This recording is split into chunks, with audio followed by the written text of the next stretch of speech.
It's been 3 years, and we still have no children. I can't help but worry. What if there's something wrong? Fejiro's heart ached at his words.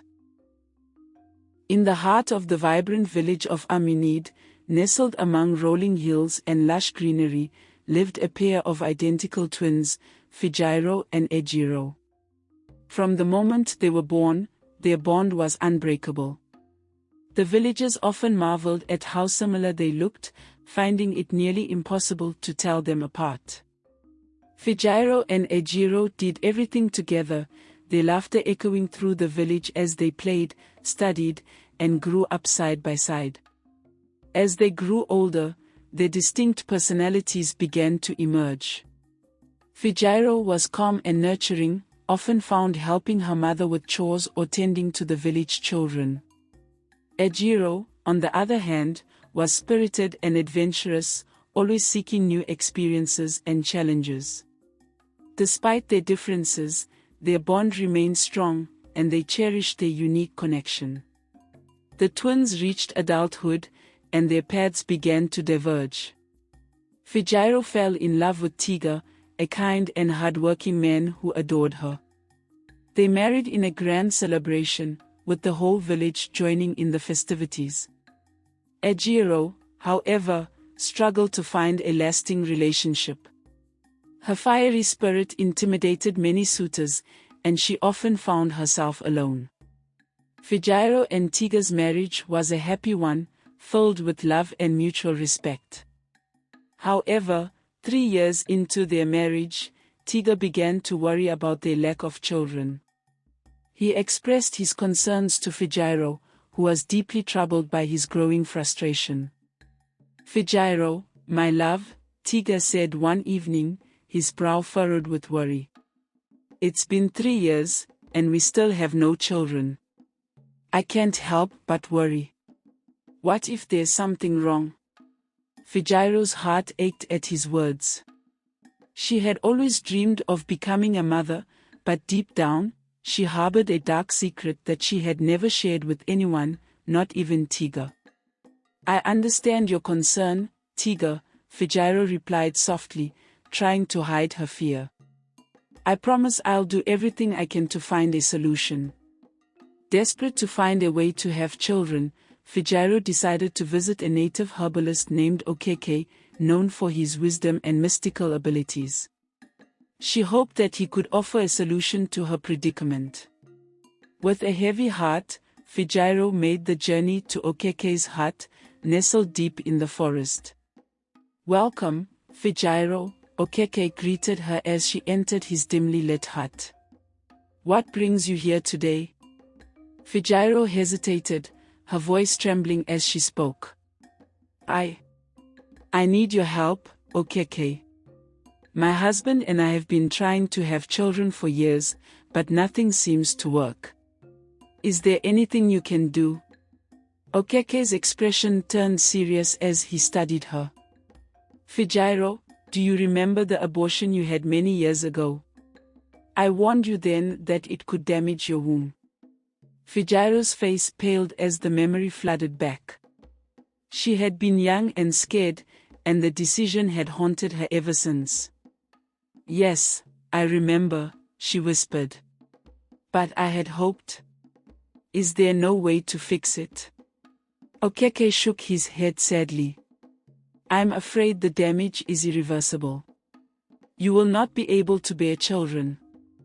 Devastated by the news, Fejiro returned home, her mind racing with fear and despair. She knew she couldn't bear to tell Tega the truth, so she sought the help of her twin sister, Ejiro. "Ejiro, I need your help," Fejiro pleaded when she found her sister by the river. "Tega is desperate for a child, and I can't give him one. I need you to switch places with me, just at night. He won't know the difference." Ejiro was taken aback by the request. "Fejiro, that's deceitful. How can you ask me to do such a thing?" "Please, Ejiro," Fejiro begged, tears streaming down her face. "I don't know what else to do." He'll leave me if he finds out the truth. After much hesitation, Ejiro reluctantly agreed, unable to refuse her sister's desperate plea. Ejiro moved into Fejiro and Tega's home, and the twins began their elaborate charade. During the day, Fejiro maintained her role as Tega's wife, but at night, Ejiro took her place. They hoped that the switch would go unnoticed, but Tega soon began to suspect that something was amiss.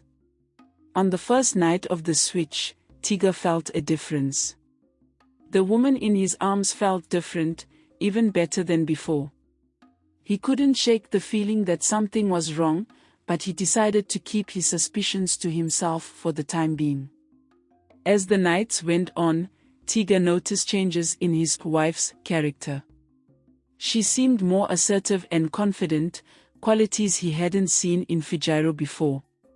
He observed her closely, trying to understand what was happening.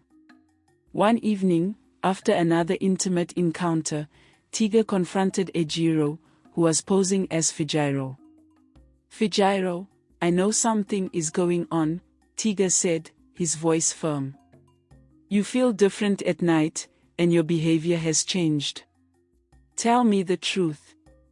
Ejiro's heart pounded in her chest. She knew the charade was falling apart.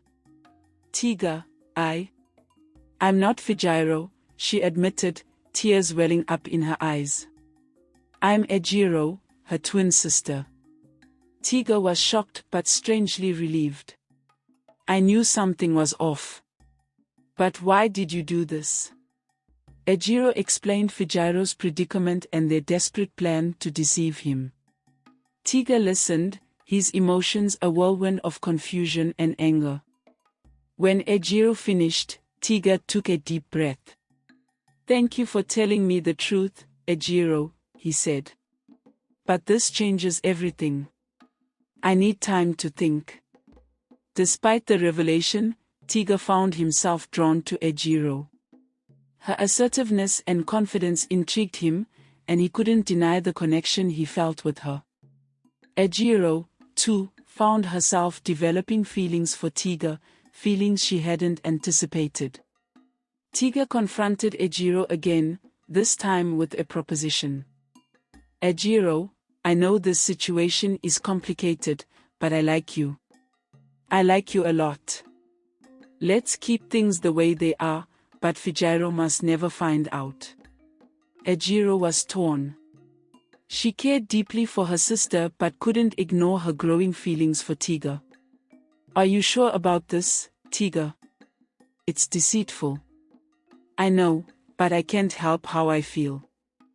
"Let's make this work," Tega insisted. Ejiro reluctantly agreed, and their forbidden relationship continued. As the days passed, Ejiro became pregnant, but she refused to switch back with Fejiro. Tega and Ejiro grew closer, their bond strengthening as they prepared for the arrival of their child. Fejiro, unaware of the deceit, noticed changes in Ejiro's behavior. She seemed more distant and secretive. Fejiro's suspicions grew, and she decided to confront Ejiro. "Ejiro, what's going on? You've been acting strange lately," Fejiro demanded. Ejiro hesitated, knowing the truth would devastate her sister. "Fejiro, I'm pregnant. And it's Tega's child." Fejiro's world shattered. "How could you do this to me, Ejiro? You betrayed me." Tears streamed down Ejiro's face. "I'm sorry, Fejiro. It just happened. I didn't mean for this to happen." The twins' bond, once unbreakable, was now fractured. Fejiro couldn't forgive Ejiro, and the tension between them grew. As Ejiro's pregnancy progressed, the tension in the household became unbearable. Fejiro moved out, unable to face her sister and husband. Tega tried to support Ejiro, but the guilt of their actions weighed heavily on him. One stormy night, Ejiro went into premature labor. The stress of the situation had taken a toll on her health, and she was rushed to the village clinic. Tega and Fejiro, despite their differences, came together in concern for Ejiro. Hours passed, and the doctor emerged with a solemn expression. "I'm sorry, but we couldn't save the baby." Ejiro was devastated. The loss of her child was a heavy blow, and the guilt of her actions only added to her pain. Tega tried to comfort her, but their relationship was strained beyond repair.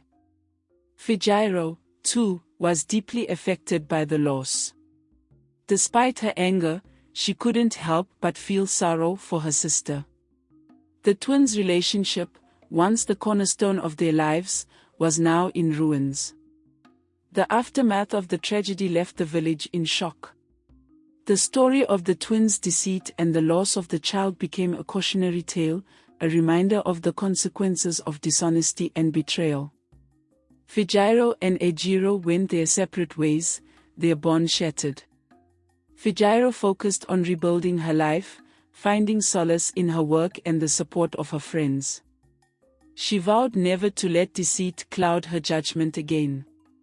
Ejiro, haunted by guilt and grief, left the village. She sought a fresh start in a distant town, hoping to escape the memories that plagued her. She knew she could never undo the damage she had caused, but she hoped to find peace. Tega, too, was left to pick up the pieces of his life.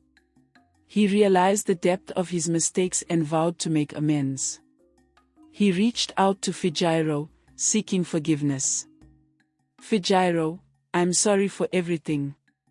I let my desires cloud my judgment, and I hurt you deeply. Can you ever forgive me?" Tega pleaded. Fejiro, though still hurt, heard the sincerity in his voice. "I don't know if I can ever fully forgive you, Tega. But I hope we can both learn from this and become better people." In the end, the tale of Fejiro, Ejiro, and Tega became a story of heartbreak and redemption. It was a reminder that even the deepest bonds could be tested, but true strength lay in the ability to heal and move forward. The village of Aminid continued to thrive, its people bound by the lessons they learned and the strength of their community. The twins' story, though tragic, served as a beacon of hope and resilience, a testament to the power of forgiveness and the enduring strength of the human spirit.